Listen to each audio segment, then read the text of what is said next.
കോഴിക്കോട് താമരശ്ശേരിക്ക് സമീപം മമ്പായത്തോട് KSRTC Swift bus പാഞ്ഞു കയറിയ അപകടം. റോഡിൽ മാങ്ങ പെറുക്കുന്നവർക്കിടയിലേക്കാണ് ബസ് പാഞ്ഞു കയറിയത്. അപകടത്തിൽ 3 പേർക്ക് പരിക്ക്, ഒരാളുടെ നില ഗുരുതരം. വിവരങ്ങളുമായി റിയാസ് KMR ചേരുന്നു. റിയാസ്, എപ്പോഴായിരുന്നു അപകടം? വൃന്ദ, ഇന്ന് പുലർച്ചെ 5 മണിക്കാണ് ഈ അപകടം നടന്നത്. റോഡിലേക്ക് ഒരു മാവിന്റെ കൊമ്പ് ഒടിഞ്ഞു വീണിട്ടുണ്ടായിരുന്നു. ആ മാവിന്റെ കൊമ്പിൽ നിന്നും നിരവധി മാങ്ങകളൊക്കെ ഉണ്ടായിരുന്നു. ഈ മാങ്ങ പെറുക്കുന്നവർക്കിടയിലേക്കാണ് KSRTC സ്വിഫ്റ്റ് ബസ് പാഞ്ഞു കയറിയത്. താമരശ്ശേരി അമ്പായത്തോട് NH 766-ൽ താമരശ്ശേരി അമ്പായത്തോടാണ് സംഭവം. ഇതിൽ തന്നെ 3 പേർക്ക് പരിക്കേറ്റു. അതിൽ ഒരാളുടെ നില ഗുരുതരമാണ്.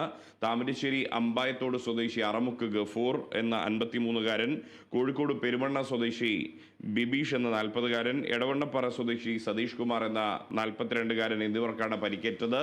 ഇവരെ കോഴിക്കോട് മെഡിക്കൽ കോളേജ് ആശുപത്രിയിൽ പ്രവേശിപ്പിച്ചിട്ടുണ്ട്. ഈ ആളുകൾക്കിടയിലേക്ക് ബസ് പാഞ്ഞു കയറുന്ന ഒരു സാഹചര്യമായിരുന്നു ഉണ്ടായിരുന്നത്. പുലർച്ചെ 5 മണിയോടുകൂടിയാണ് ഈ അപകടം നടന്നത്. വൃന്ദ, ഇപ്പോൾ നിലവിൽ 3 പേർക്ക് പരിക്കേറ്റു, ഒരാളുടെ നില ഗുരുതരമായി തുടരുകയാണല്ലേ?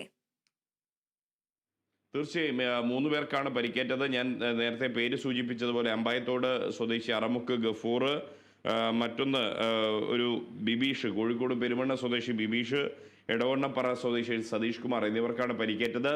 ഇവരിൽ ഒരാൾക്കാണ് ഗുരുതര നിലയിലുള്ളത്. ഇവരെ കോഴിക്കോട് മെഡിക്കൽ കോളേജ് ആശുപത്രിയിൽ പ്രവേശിപ്പിച്ചിട്ടുണ്ട്. വളരെ ഒരു ദാരുണമായൊരു അപകടം എന്ന് തന്നെ പറയാം. കാരണം റോഡരികിൽ പൊട്ടി വീണ മാവിൻ്റെ കൊമ്പിൽ നിന്നും ശിഖരത്തിൽ നിന്നും മാങ്ങ പറിച്ചെടുക്കുന്നതിനിടെ അവർക്കിടയിലേക്ക് ബസ് പാഞ്ഞു കയറി എന്നുള്ളത് വളരെ ഒരു ദയനീയമായൊരു അവസ്ഥയാണ്. എന്തായാലും എല്ലാവരുടെയും പരിക്ക് എത്രയും പെട്ടെന്ന് ഭേദമാകട്ടെ എന്ന് നമുക്ക് പ്രതീക്ഷിക്കാം. ശരി റിയാസ്.